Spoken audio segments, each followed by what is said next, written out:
So I just had to go really quick because I smelled a kind of burning smell, and it turns out I've burnt my dinner. So that's great. Like burnt pizza tonight. Whoa! This is Kinkaku Ji. Ji is a Japanese suffix meaning temple. An alternative reading to dera. So Kinkaku Ji. Let's get them to say Kinkaku Ji. 金閣寺 Kinkaku Ji. So that's pretty straightforward. We're getting really good at pronouncing the words. Well, I am personally. I feel I'm getting okay at pronouncing the words. The kin in Kinkaku is a reference to the grand golden colour of the temple. And again, there's a little photo to click. I'm going to tell you how good. Oh, wow! This is actually how bright it is. It actually is that bright. It's like a bright. It's not really a gold. It's kind of like a bright yellow. I'm going to put this in the description too. Kinkaku Ji. Link in the description so you can see these pictures. I'm going to flick through a couple of them. It looks absolutely gorgeous in the picture where it's snowing on the floor. And it looks out onto this river. Like you can see the riverbed there. It has little details on the ends of all of the kind of struts. You see the little like poles. They kind of look like little skulls in the video, but I think not in the video, in the pictures. But I think that's maybe just oh, they're actually flowers. They're flowers. Yeah, they're flowers, but they look a little bit like skulls if you zoom in, and they have little lions on the corners. This is a gorgeous building. Like it really is. And once it has like it's got one of the pictures has cloth kind of window dressing up. Like with that up, it looks just amazing. Like you should totally check this out. There's a little tree as well. You see the little trees on the right hand side of this? The like one tall tree and the little tree. Those trees are actually on Google Maps. Like they're a little bit bigger and they're a little bit more to the left than they look in that picture. Like definitely worth checking this out. This is like it's a beautiful building. Another piece of Japanese history for you. So let's click next. What's its real name? I know it's Rukounji.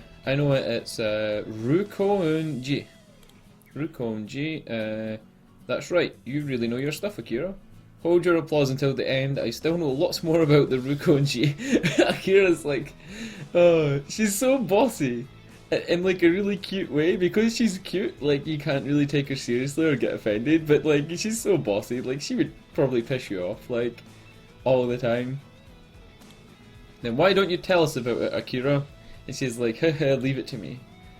So the fact is, there was already a temple here in the 13th century, but the noble who commissioned it, was put to death for conspiring against the emperor, and it fell into ruin. Then around the end of the 14th century, the shogun Ashikaga, Yoshimitsu from Tekken, no, Ashikaga Yoshimitsu fixed it up and built a new temple which he called the Rukounji. Wow, is that really what happened? Yes, she's exactly right. That is a really cool story. Like, Yoshimitsu took his samurai sword and like, I don't know, like, stabbed himself because, you know, that's what Yoshimitsu does in Tekken, and then this temple appeared.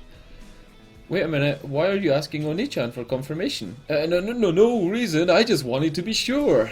See, Aki-chan gets so pissed off so easy. Let me tell you, this isn't all I know. I also know that when the temple was completed, the grounds around it were larger and that it was completely burned down once. Burned down the temple? Was it in a war or what? Sorry, it burned down just 60 years ago. It was arson. Fuck. Who would want to burn down this fucking temple? Like, really, like, arson is an accidental arson? I mean, arson is like the word you use when someone intends to set something on fire. Not like an accidental fire. Yeah, in 1958, by a young monk still in training, a monk committed arson. That's right, the temple was already a famous national treasure at the time, so it was a huge stir. I see, that makes sense. Then a world famous author named Mishama Yukio wrote a novel about it. The name of the novel, of course, is Kinkaku-ji. Dude, that's like let's reflect on that for a moment. So some monk was in training and obviously got disgruntled and a little bit pissed off. Like, I'm assuming he was a Buddhist monk or a Shinto monk. And not like a monk, like an English monk, like a Catholic or a Christian monk or something like that. But he's like obviously a Shinto monk or a Buddhist monk. He obviously got pissed off for some reason and decided to set fire to this fucking temple. What a fucking asshole, right? Like, you think if they're gonna dedicate their lives to God, essentially, like to the Buddha and to worship and to peace, that they wouldn't have it in their heart to like set fire to such a beautiful temple, but apparently they do. Well, not they, but this guy apparently did. What a fucking asshole, right? Let's all like join hands together and just reflect on how much of an asshole that guy was. Wow, Akira, you really know a lot about King Kakuji. I told you I knew a lot about it. So have you read the novel? No, of course she hasn't. She's only like 16. She probably doesn't even know how to read. Oh dear. Mishima Yukio's King Kakuji has been translated into many other languages, so you should read it if you get a chance. Sure, I will. I'm going to link to that in Amazon. I don't know, I'll link to the Amazon. What was his name? Mishima Kuki? Oh god. What was his name? I completely just forgot the guy's name. Mishima Yukio. Kinkakuji. I'm going to link to that and you can have a little look. Have a little buy of it or download it or whatever. Do it if you want. And I'm not condoning piracy, but if you don't have the money, whatever. He probably wrote it after visiting the temple for himself, so it'll probably be more interesting now than if I'd read it before. What? He probably wrote it after visiting the temple. Oh yeah, right. I understand what he means. I understand kind of what he means. He means that like now that he's seen the temple, it'll make more sense. Like the book will make more sense. I'll be sure to look around for it when I get home. I think I might try to read it when I get home too. Akira-chan's like so cute. Like come on. Motoko has like, I mean, not like no personality, but she hasn't really shown a lot of personality because she isn't really opinionated. Whereas Akira-chan has been like, through this part of the journey, she has been really opinionated. Hehe, I see. I think you would get a lot out of it, Akira. And then the Kinkakuji. The walls are stuck with gold leaf, so it's as gold as the name suggests. It really is bright gold in the pictures on Google Maps. Really, really bright gold. And it kind of looks over some kind of lake, which is like, it's misleading, but I think like behind where this picture is taken, or obviously this is a painting off the picture that was taken, but behind where this picture like faces out of is actually just like a city, like just a normal city, like a really big city actually. And then this is like a little part that's separate. I've heard that ancient Europe referred to Japan as Jipang, the land of gold.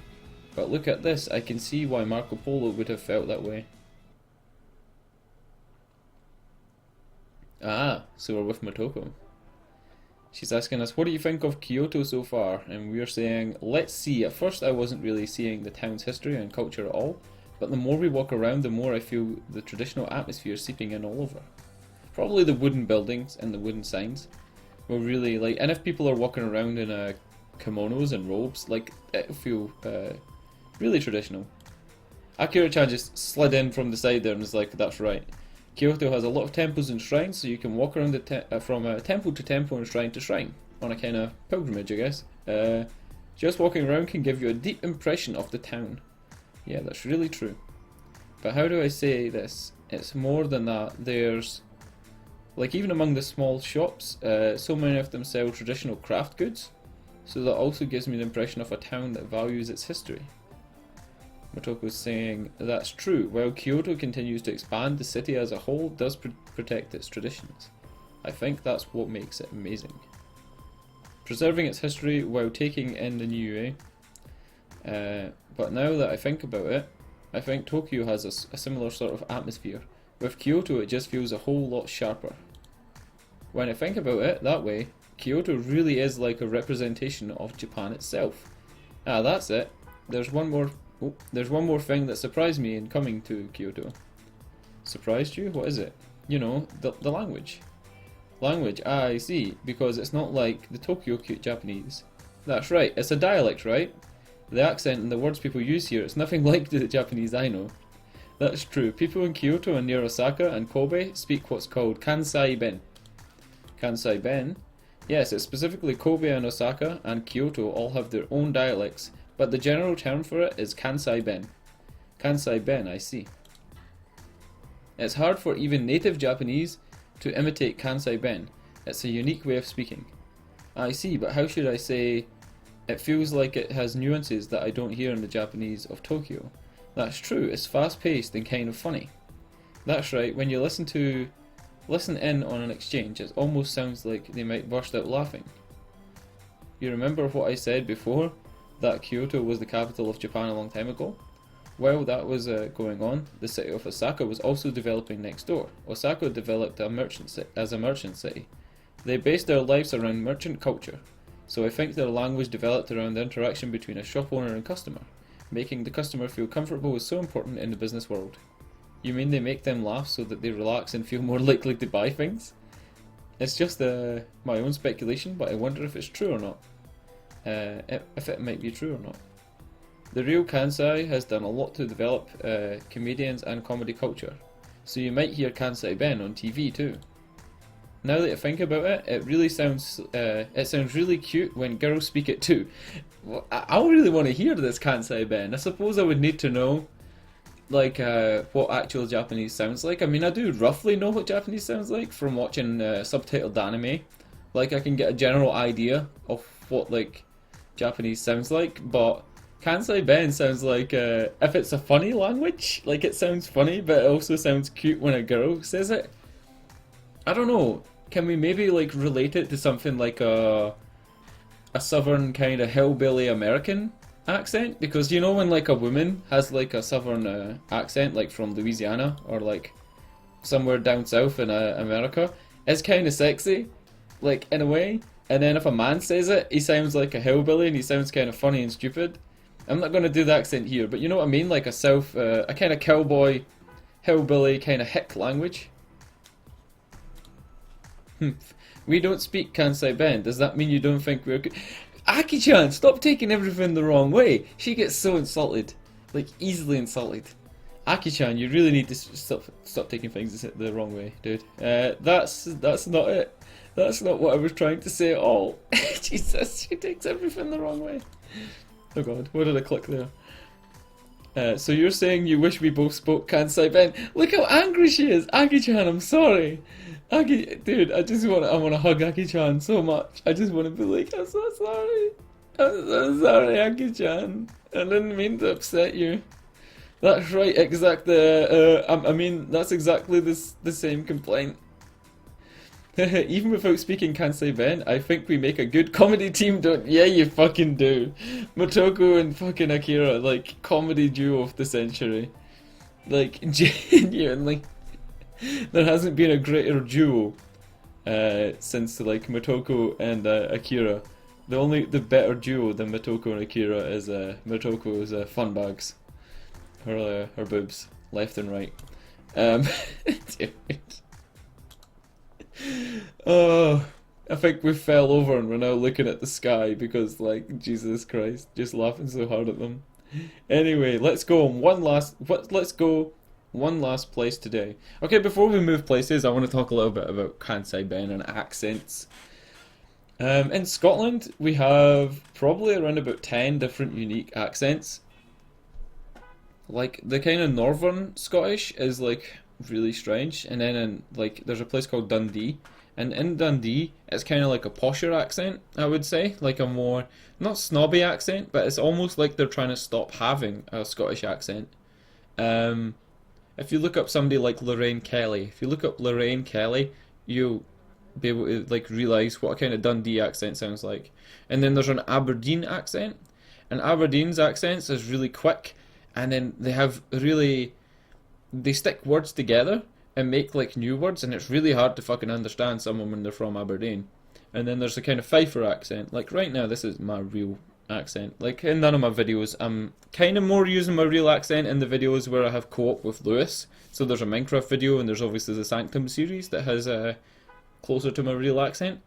But right now this isn't my real accent. This is like my phone voice, or like the voice I use like I'm on the telephone, or the voice I'm using when I'm talking to people from other countries who don't actually speak English as their first language. Because obviously I'll play quite a lot of online games, and being in Europe, I have to speak to people who are maybe French or German or Italian, Spanish that speak English, and also like Russians and kind of Eastern Europeans as well. Swedish people, Norwegian people, people from the Ukraine, things like that. So yeah, and then there's the Glaswegian accent and there's the Edinburgh accent, and that's pretty much it for Scotland. There are microcosms and little accents, but I think the closest we have is probably the Glaswegian accent. Could be maybe compared to this Kansai Ben. I'll definitely be looking up what Kansai Ben's like. And I think this is going to be the end of this episode as well. So yeah, definitely like you could probably look up on YouTube. You could look up all the stuff that I've mentioned. You could look up Kansai Ben. You can also look up the different Scottish accents. Would like you to look up the Aberdeen accent and the Glaswegian accent most because those are probably the funniest. They're probably like going to be the best accents to look at. So yeah, this is the end of the video. So I don't know, join us on the next episode of Deppresso Plays Go Go Nippon Panty Panty Fong Fong Fong Adventures in Time Space with Motoko and Akira-chan.